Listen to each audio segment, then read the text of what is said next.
Third time's the charm. Whenever you're ready. This is the Electronics Technician's Assistant, or ETA for short. Our idea is to make smarter tools for smarter technicians.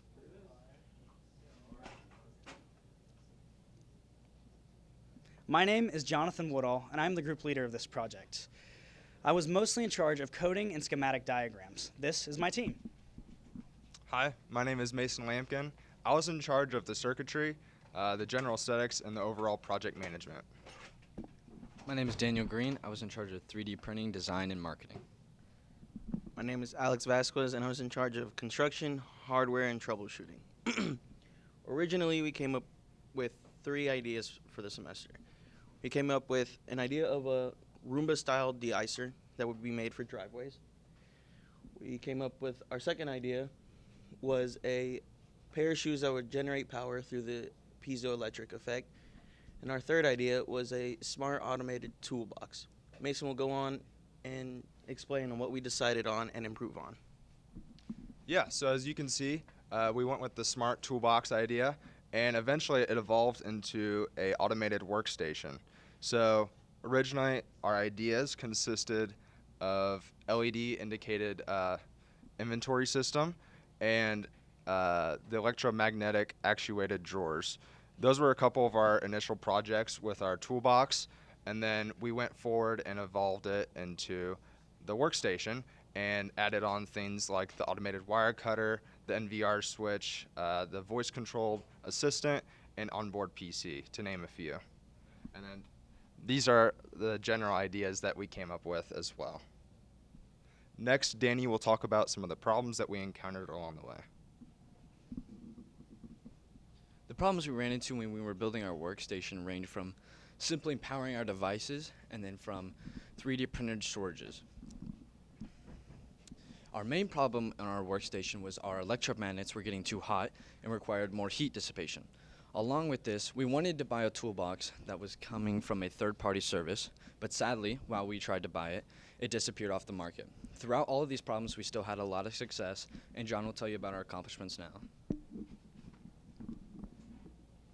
What we ended up accomplishing to convey our vision was the LED-indicated inventory system that is easily scalable, allowing you to keep parts and components organized and easy to access. This was done by coding Arduinos to look for HTTP requests and triggering LED segments and relays. Then we used mobile devices, shortcuts, to register voice prompts in order to trigger these. So say you're looking for a part and you're not sure exactly where it's at. All you have to do is ask your smart assistant, find microcontrollers. That's done. Or find coils. Find coils. And as you can see, it'll illuminate where your parts are. We also use this inventory on a semi-automated toolbox that will allow technicians to manually access tools or allow the system to supply them. We utilized electromagnets and springs to accomplish this. Let's say you're looking for a specific tool and you're not exactly sure where it's at. You can say, find wrenches. Done. Or find needle nose pliers. Okay. And as you can see, the toolbox will supply you with the specific tool that you need. There were some other accomplishments, and I'll allow Mason Lampkin to share those with you. All right, so some of the other additional accomplishments that we came up with were the automated wire cutter, the NVR switch, and the LED light bar. To start off with the automated wire cutter, it works with a combination of stepper motors and servo motors that both feed and cut the wire to precisely to the millimeter. It uses the same voice commands or can be used with its interface on board. So, for example, I will say cut 15 millimeters. And as you can tell, the wire is starting to feed through and will cut precisely at 15 millimeters. And then, in addition, we had the NVR switch, as we pointed out. The NVR switch here is just a controlled switch that controls all the power on the table. It is also used as a safety feature. Say if the power goes out, usually everything will turn off.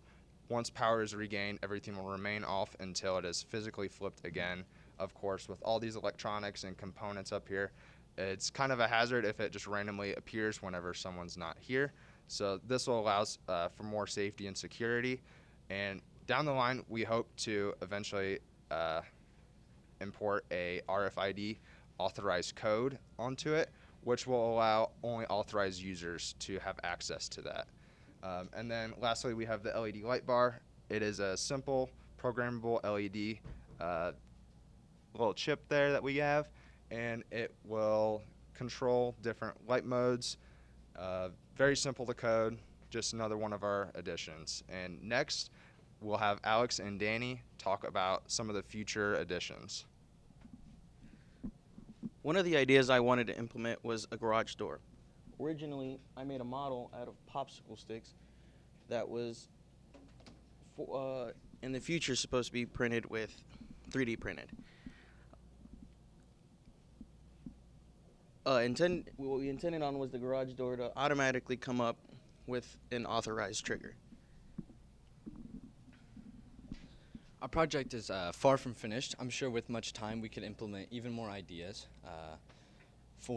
We would like to implement a better user-friendly interface, and then we would like to put an all-in-one operating system that runs off a Raspberry Pi that can be controlled through your phone or eventually through voice.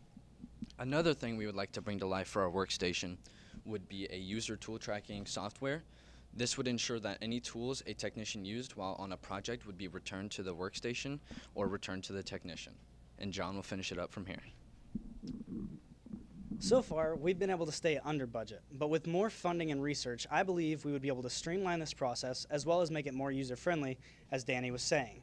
This system will be able to benefit both teaching and production areas. If it were to be sold to a technical school such as this one, students could buy it as a Lego kit and they would get experience in multiple fields just by setting this up. It would entail coding, wiring, and understanding of circuitry diagrams. If it were to be sold to a company for production services, it could be tailored specifically to a line of work due to the fact that we kept our system modular and easy to change up. With this, we conclude our presentation, and thank you for your time.